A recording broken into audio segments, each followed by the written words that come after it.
brought to you by Agilus Diagnostics.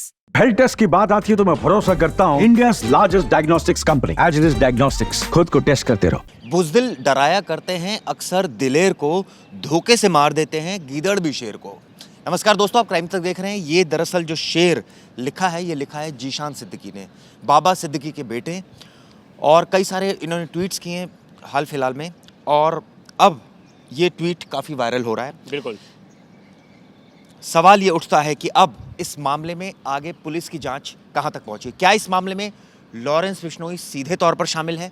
क्या ये मामला किसी और एंगल पर इसकी जांच चल रही है? सबसे पहले मैं आपको बताता हूं इस मामले में अपडेट क्या है। 5 आरोपी गिरफ्तार, 6ठा आरोपी भी गिरफ्तार, यानी योगेश भी गिरफ्तार।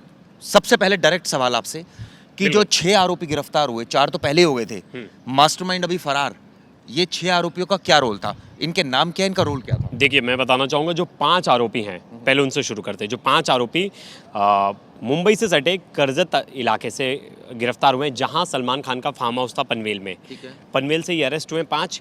इसमें जो 2 लोग हैं ना, चिराग जी, वो बड़ा मेन रोल प्ले करते हैं 5 में से। उनका नाम है नितिन और एक का नाम है राम कनौजिया।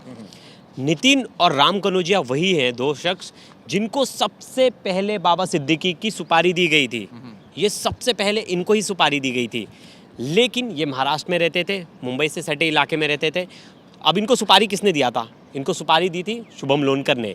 लेकिन जैसे कि ये मुंबई के रहने वाले थे, तो इन्हें पता था कि बाबा सिद्दीकी कितने पावरफुल नेता है, तो इन्होंने कॉन्ट्रैक्ट लेने से मना कर दिया। 1 करोड़ का लालच दिया गया, उसके बाद भी कॉन्ट्रैक्ट लेने से मना कर दिया कि नहीं, हम बाबा सिद्दीकी को नहीं मार सकते, हमें नहीं मारना, हम ये कॉन्ट्रैक्ट नहीं लेंगे।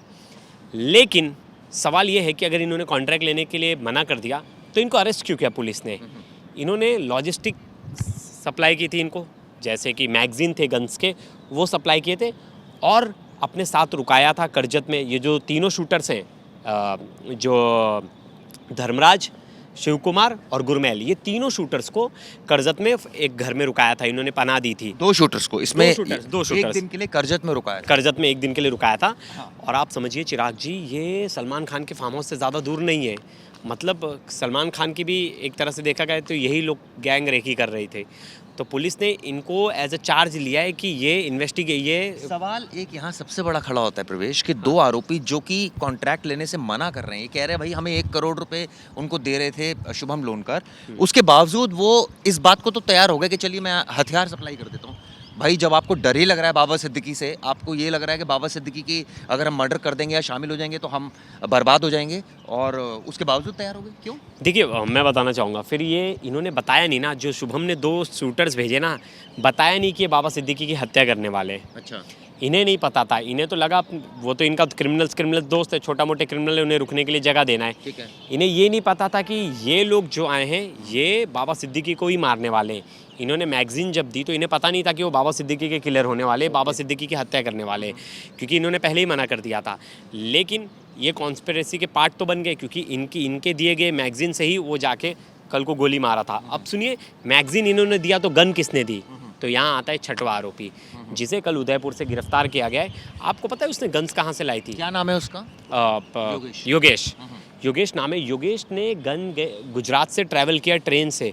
आप समझिए, ट्रेन से उसने गन लेके इतना इजीली वो मुंबई आ जाता है। उसको किसने आदेश दिया गन लाने का? शुभम लोनकर ने।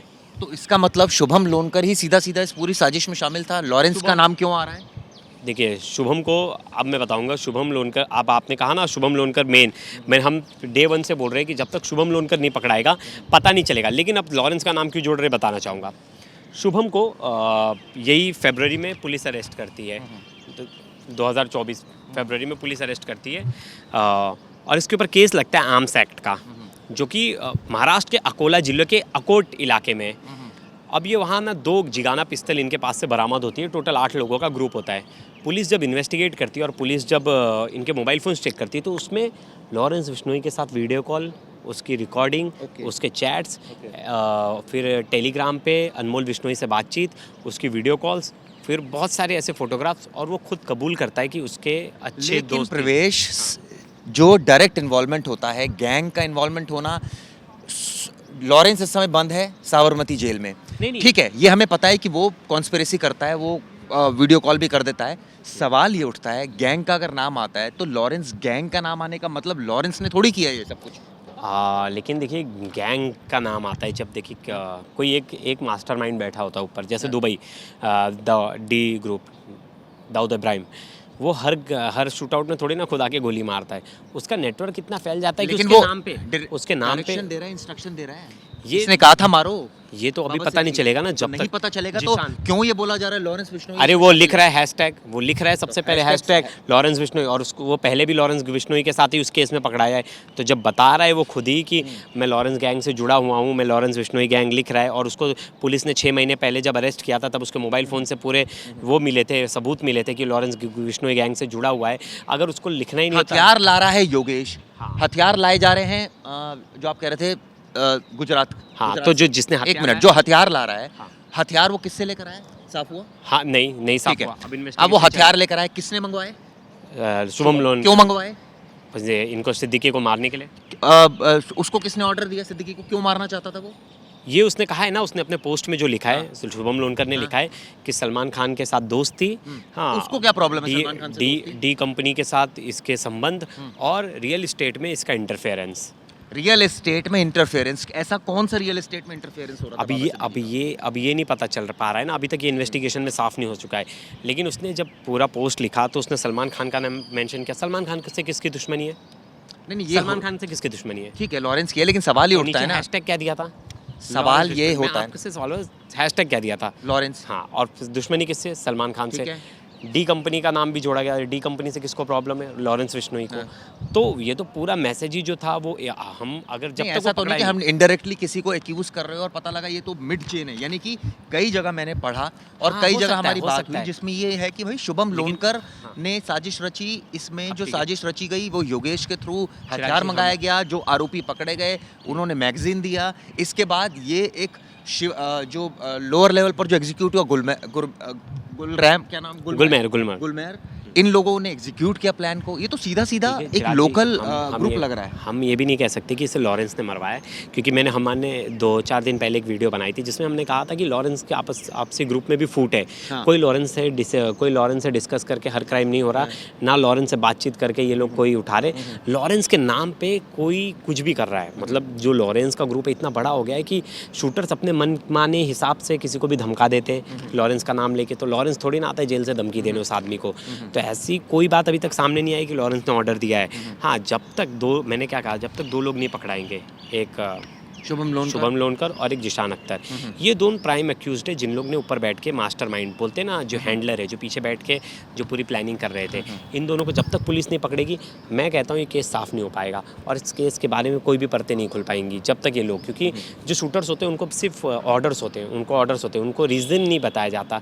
समझिए, शूटर्स को ऑर्डर्स दिया जाता है। अब मुझे इसमें एक चीज़ बताइए, इसके बीच में कई सारी चीज़ें आई। जिशान का जो एक आया, उसने कहा कि जो ट्वीट्स की अगर मैं बात करूँ, आपको पता है जिशान को मारने आए थे ये लोग। जिशान, वो जो किलर्स थे उनके मोबाइल से जिशान का फोटोज़ निकला है।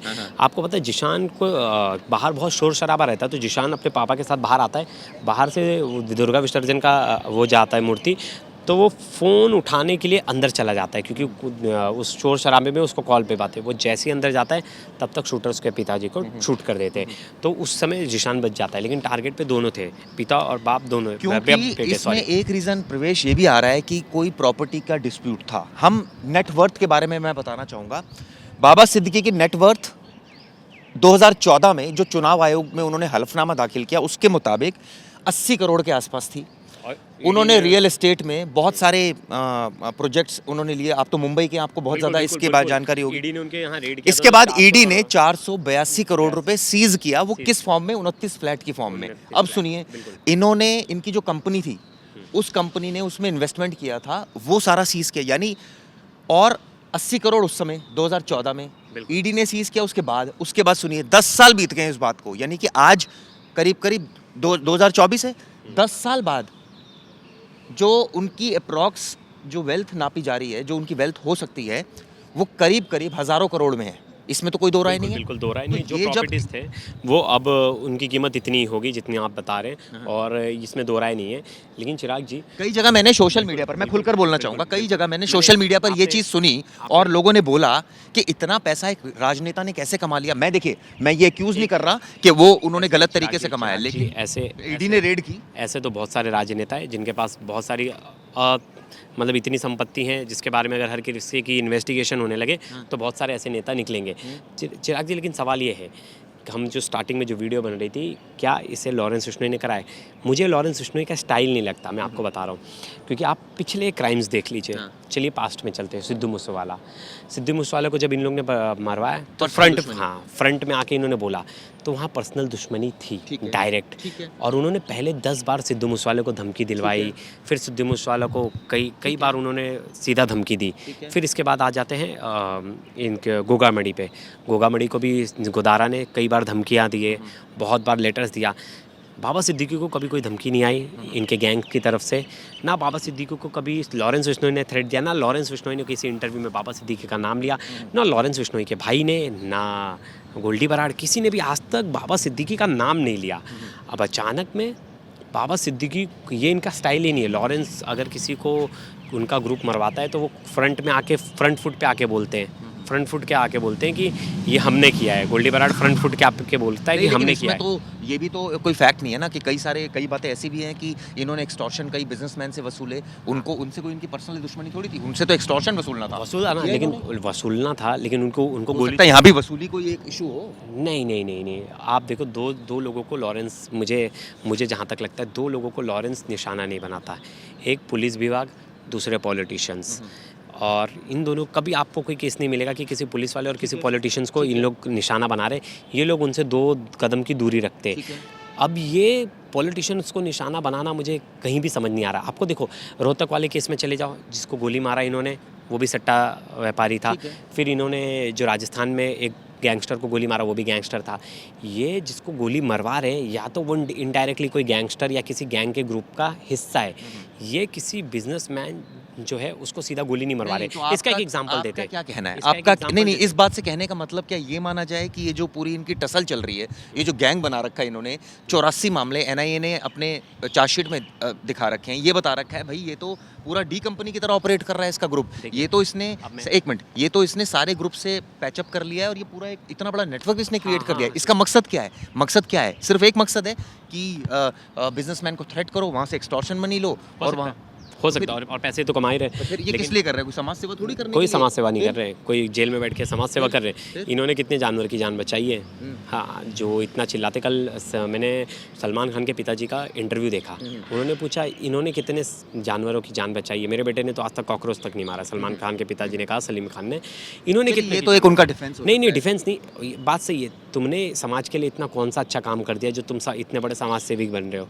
यार तुम तो किसी ना किसी को मरवा रहे हो, तुम्हारे हाथ में थोड़ी ना है कि पूरा कानून कायदा तुम अपने हाथ में। सलमान खान तो नहीं कर रहा ना, मरवा तो। हाँ, और किसी से एक्सटॉर्शन नहीं कर रहा ना। सलमान खान फ़ोन करके मुझे पैसे दो, नहीं तो मैं तेरा काम बंद करा दूंगा।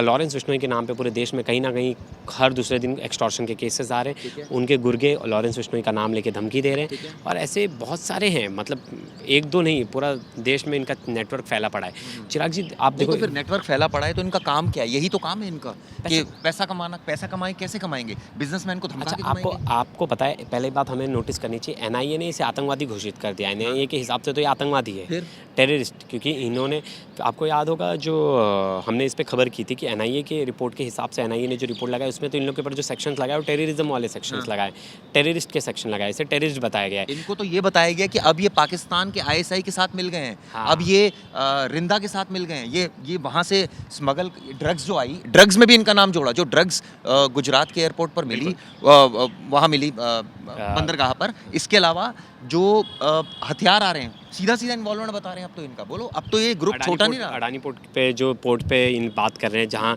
ये ड्रग्स पकड़ाई थी, उस पर भी लॉरेंस बिश्नोई का ही नाम था, और कहा गया कि लॉरेंस बिश्नोई ने ये ड्रग्स मंगाई है। अभी तक इन्वेस्टिगेशन चल रही है, इन्वेस्टिगेशन में साफ नहीं हो पाया आई कहाँ से, पाकिस्तान से आई थी, सॉरी, ये ड्रग्स आई थी पाकिस्तान से, लेकिन अभी तक ये साफ नहीं हो पाया। पूरा नेटवर्क अभी तक पुलिस भी खंगाल नहीं पाई, इन्वेस्टिगेशन चली रही है, तब से नहीं पता कितना दिन हो गया, अभी तक इन्वेस्टिगेशन चल रही है। हमारे यहाँ ये भी है ना, प्रोसेस बड़ा स्लो है चिराग जी।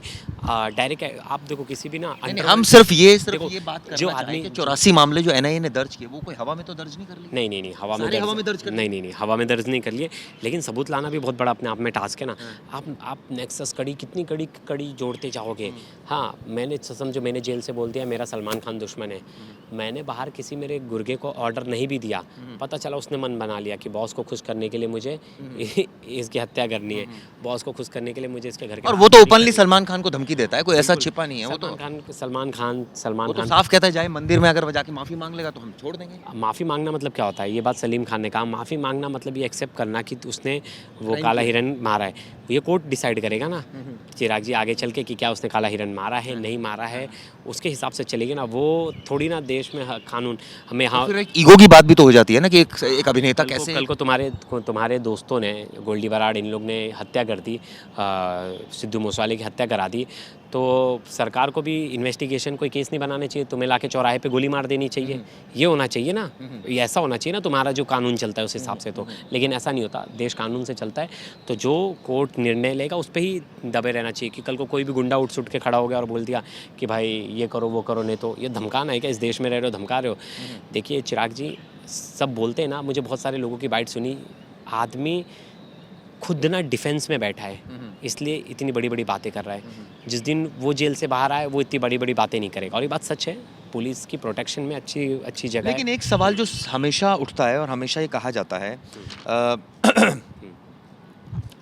बाबा सिद्दीकी इतना बड़ा एम्पायर क्रिएट कर लेना, 80 करोड़ के आसपास 2014 में उनकी वेल्थ जो डिक्लेयर्ड वेल्थ थी, उसके बाद अचानक से बूम आ जाना और उनकी जो इनकम है बहुत ट्रिपल पता नहीं कितनी हो जाना। मैं ये नहीं कह रहा कि उन्होंने मेहनत नहीं करी होगी, टैक्स भी दिया होगा, और लेकिन ईडी की जब रेड पड़ी तो जब ईडी घुस गई किसी केस में तो तब तो शक हमें भी करना चाहिए या नहीं करना चाहिए? तब करना चाहिए, लेकिन वो दोनों केस अलग है ना चिराग जी। अगर समझो मैं बोल रहा हूँ कि किसी ने, मैं एक समय को मान लो कि उनके पास ईडी ने केस कर लिया, वो अवैध पैसा था, तो किसी को राइट्स मिलते हैं क्या, कोई किसी के जान ले लेगा या खुद मैं जान लेने की बात नहीं कर रहा हूँ, मैं तो एक वेल्थ की डिस्कशन कर रहा हूँ। वेल्थ की डिस्कशन है, कहीं से भी आया हो बहुत। ये क्यों आ रहा है क्योंकि कई लोगों ने सोशल मीडिया पर इस तरह के आरोप लगाए, हम नहीं कह रहे बात, ये बहुत लोग क्या कर रहे हैं, बहुत लोग मर्डर को जस्टिफाई करने के लिए कह रहे हैं कि वो कोई दूध के धुले नहीं थे। एक क्रिमिनल को पुलिस ने, मथुरा पुलिस और दिल्ली पुलिस की स्पेशल सेल ने अरेस्ट किया 2 दिन पहले मथुरा से। वो बाबा हशीम बाबा गैंग का बंदा था, उसे अरेस्ट किया। वो मीडिया के सामने आके बाइट देता है, बोलता है उसके ऊपर तो मोकोका लगाता हूँ, क्या बहुत अच्छा आदमी नहीं था। भाई तू भी मर्डर करके आया, तू भी बहुत अच्छा आदमी नहीं है, तुझे पुलिस मार दे तो गोली। सही बात है। हाँ, और उस वीडियो में बोल भी रहा है मुझे पुलिस ने अरेस्ट करके लाई और यहाँ लाके पैर में गोली मारी। खुद के लिए तू न्याय मांग रहा है सबके सामने, और खुद ही बैठ के बोल रहा है कि जो बाबा सिद्दीकी है वो कोई दूध का धुला नहीं था। दूध का धुला हो ना हो ये सब कोई चीज़ नहीं है, सबसे मेन चीज़ करती है मैटर कि जो लॉ बना है उसी के हिसाब से एक मैं उनके चाचा की बाइट भी सुन रहा था, एक चाचा की आज वो बाइट आई थी जिसमें उनकी चाची ने उनका नाम लॉरेंस रखा था, और लॉरेंस रखना ही नहीं चाह रहे थे, वो तो जो नाम था वो बलकरण सिंह कुछ नाम था, बलकार। कहने का मतलब ये है कि जब ये आपको पता है उसके चाचा ने, उसके कजिन भाई हैं, वो कह रहे हैं कि इसके घर वाले 40 लाख रुपए साल का खर्चा करते हैं लॉरेंस के पीछे। उनके चाचा की एक बाइट आई है जिसमें वो बात कर रहे हैं, तो उसमें वो कह रहे हैं कि जो लॉरेंस बिश्नोई है उसके पीछे उनका परिवार 40 लाख रुपए खर्चा करता है। मतलब जेल में उसे सुविधा मिल रही है पैसे देके, ये भी अपने आप में सोचने वाली बात है। अगर उनकी बातों में ज़रा भी तथ्य हैं, अगर उनकी बातों में ज़रा भी ऐसे लगती है कि बात सच है, तो भाई इन्वेस्टिगेट करे ना। क्या जो बार बार आरोप लगते हैं, क्या सरकार लॉरेंस को पाल रही है? ये तो खुला आरोप लग रहा है और सही लग रहा है। बहुत लोग कमेंट्स में भी लिखते हैं कि सरकार का पाला हुआ गुंडा है, तो ये नैरेटिव तो सरकार की तरफ भी जाती है ना। आप सोचो इतने दिन इन्वेस्टिगेशन हो गया, 2 आरोपी नहीं पकड़ाए जा रहे। अब आगे सुनिए जो आगे एक और जो आरोप लग रहा है, 2018 में ईडी ने बाबा की 462 करोड़ की संपत्ति को अटैच किया था। बिल्कुल अटैच किया था। बांद्रा वेस्ट में स्थित है संपत्ति, और इस बात की एजेंसी जांच कर रही है कि 2000 से 2004 तक जब वो महाराष्ट्र हाउसिंग और एरिया महाड़ा के चेयरमैन थे, तो क्या उन्होंने गलत तरीके से पिरामिड डेवलपर्स को बांद्रा में विकसित हो रहे स्लम रिहेबिलिटेशन अथॉरिटी प्रोजेक्ट में मदद की थी? ये बहुत संगीन आरोप है। तो ये आरोप है, अटैच किया था मतलब जब्त नहीं की थी, ये हमें समझना पड़ेगा। अटैच का मतलब जब्त अटैच किया था मतलब अब उसके ऊपर इंक्वायरी बैठी है। हाँ, इंक्वायरी बैठी है, उसके ऊपर इंक्वायरी चल रही है। अभी तक इंक्वायरी की कोई रिपोर्ट नहीं आई। महाड़ा अथॉरिटी के जब ये चेयरमैन थे, महाड़ा अथॉरिटी वही है मुंबई की, जो आप रीडेवलपमेंट वाला देखते हैं, जो लॉटरी सिस्टम में जो फ्लैट्स मिलते हैं, वो सिस्टम है। मैं ये क्यों बोलना चाह रहा हूँ, ये जो आरोप लग रहा है ये इसलिए लग रहा है क्योंकि एक ये इस थ्योरी पर भी काम चल रहा है, और इस थ्योरी पर भी माना जा रहा है कि बिल्डर लॉबी ने ही ये काम करवाया। क्यों? क्योंकि जो एक रिपोर्ट कहती है कि संदेह है पुलिस को कि शुभम, शिव कुमार गौतम और जीशान ने खुद ही बाबा सिद्दीकी की सुपारी ली। आप सोचिए। हाँ। और इस बात की जांच कर रही है कि क्या स्लम रिहैबिलिटेशन का मुद्दा मर्डर की वजह तो नहीं बन गई। आप बिल्कुल सोचिए। बिल्कुल बिल्कुल चिराग जी, हमने क्या कहा, अगर जब तक शुभम नहीं पकड़ाएगा ना और जिशान, तब तक पता ही नहीं चलेगा कि असली में इनको सुपारी दिया किसने। लेकिन हर केस की तरह हमेशा जो मास्टरमाइंड होता है लॉरेंस के ग्रुप में, ये गैंग में, यही तो एक उनकी गैंग की खासियत है, जो मास्टरमाइंड होता है कभी नहीं पकड़ाता। जिसने सिद्धू मूसेवाले की हत्या करने के लिए वो दिया सब कुछ, जो सप्लाई किया सब कुछ था, जो इनका हेड था, वो कभी पकड़ाया नहीं, कभी केस खुला ही नहीं। जो जिन्होंने शूट किया, जिन्होंने प्लानिंग रची, जिन्होंने मुहैया कराया गन्स वगैरह, वो सब बिग पकड़ा बॉस गए। में आते हैं सलमान खान और बड़ा इमोशनल एक कहते हैं कि आपकी यहाँ लड़ाई सुलटा रहा हूँ, आपको पता नहीं है मेरे जीवन में क्या क्या चल रहा है। बिल्कुल, मुझे मेरे भी परिवार तकलीफ को होती है मेरे परिवार को किस किस चीज़ों से गुजरना पड़ रहा है।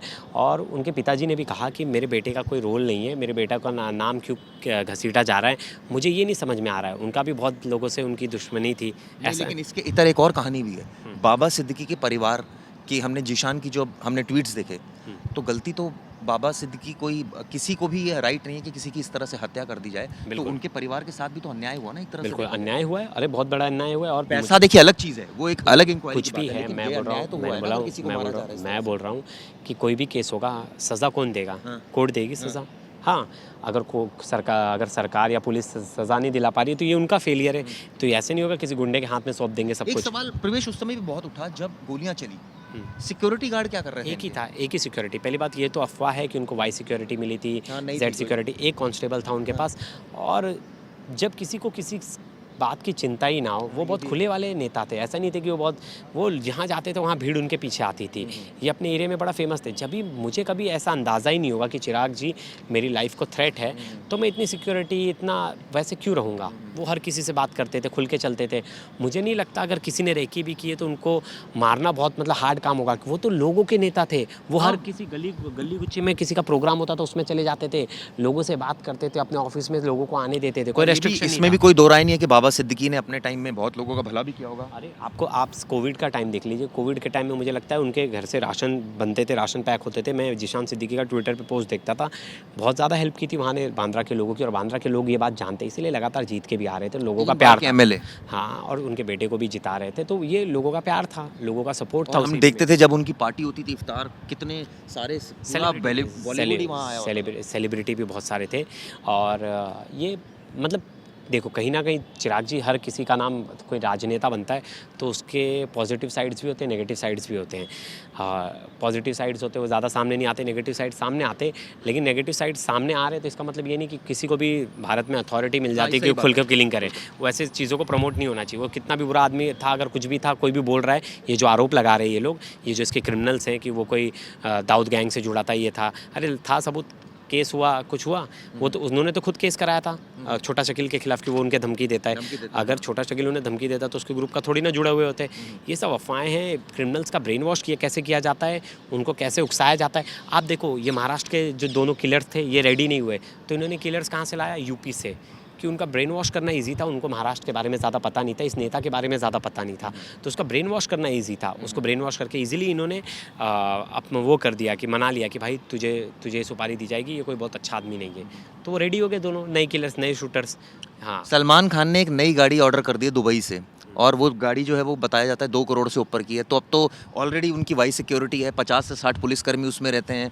शेरा जो है वो आउटर सिक्योरिटी देखते हैं। इसके अलावा कई मल्टी लेयर्स सिक्योरिटीज़ हैं जिसमें लोकल पुलिस भी रहती है शामिल, वाई+ की अलग कैटेगरी में है। तो ऐसे में एक और गाड़ी का शामिल होना, तो यानी डरा तो बहुत हुआ है। हाँ, डरे बिल्कुल डरेंगे यार। वो उनके क्लोज दोस्त थे और उनके ऊपर इस तरह दिन दहाड़े हमला और उनकी हत्या कर दी जाती है, तो डर वाजिब सी चीज़ है। और सबसे बड़ी बात यह है कि एक अभिनेता जो कि इतना जिसका स्टारडम है, वो अगर ये हालात पैदा हो गए कि उसके इतने खास आदमी को मार दिया, तो एक तरह से दुस्साहस ये आरोपियों का दिखता है ना कि दुस्साहस है। देखिए, हमने जो कहा हमने कर दिया। हाँ कहाँ बिल्कुल। है आपकी पुलिस? लेकिन कहाँ है लेकिन आपका लेकिन चिराग जी, मैं वही तो बात बोल रहा हूँ, बाबा सिद्दीकी को कोई थ्रेट ही नहीं आया था ना। ये तो उसी तरह का हमला हुआ कि छुप के अचानक से आके मार दिया, ना वजह बताई, ना कोई धमकी दी, पहले कुछ भी नहीं बताया और मार दिया और एक सोशल मीडिया पे पोस्ट कर दिया।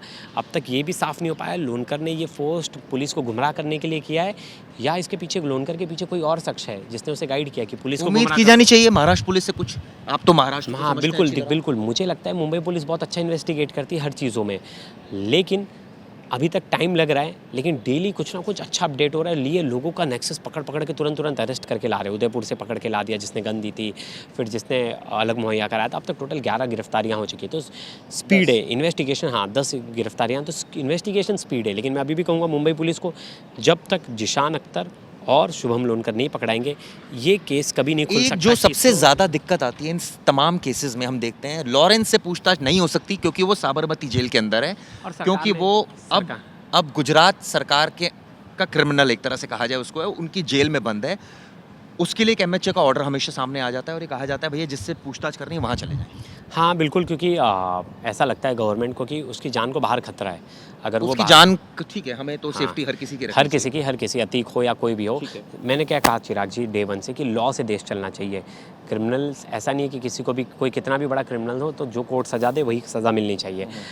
तो सरकार को भी पता है कि उसमें जान माल का खतरा है, इसके बहुत बड़े ग्रुप हैं और कोई ना और कोई ये जो बात सामने है कि उसका परिवार 40-45 लाख खर्च करता है, इसमें ये उसके कोई चाचा, सच्चाई है? ये उनके कजिन ने हैं, वो क्या उन्होंने खर्च दावा करता है वो? किया। तो अब तो जेल सारा तो वो बोलते हैं खर्चा- महंगे जूते पहनता है हर महीने, महंगे ब्रांड्स के टी शर्ट नहीं तो पहनता अब कैसे पहन सकता है? अभी तो वो अंडर प्रिजनर है, बल्कि 4 केसेस में कन्विक्ट हो चुका है। ये तो उनका कहना है कि जेल तक वो पैसे पहुंचाते हैं। तो यही समझे नहीं। यही तो इन्वेस्टिगेशन का पार्ट है कि जेल तक पैसे एक कैदी को जो सजा जिसको हो चुकी है उसके लिए तो कैदी मोबाइल यूज कर रहा है, वीडियो कॉल कर रहा है, तब आपको कैदी नहीं लगता वो? हाँ ये भी फिर बात है, ये भी बात हाँ उसको सब चीज़ मुहैया। चलिए, मैंने उम्मीद की इस वीडियो में आपको सारे एंगल बता दूं, खुलकर बोलने की कोशिश की और सच्चाई बताने की कोशिश की। वीडियो दोस्तों कैसी लगी ज़रूर बताइएगा। धन्यवाद। धन्यवाद।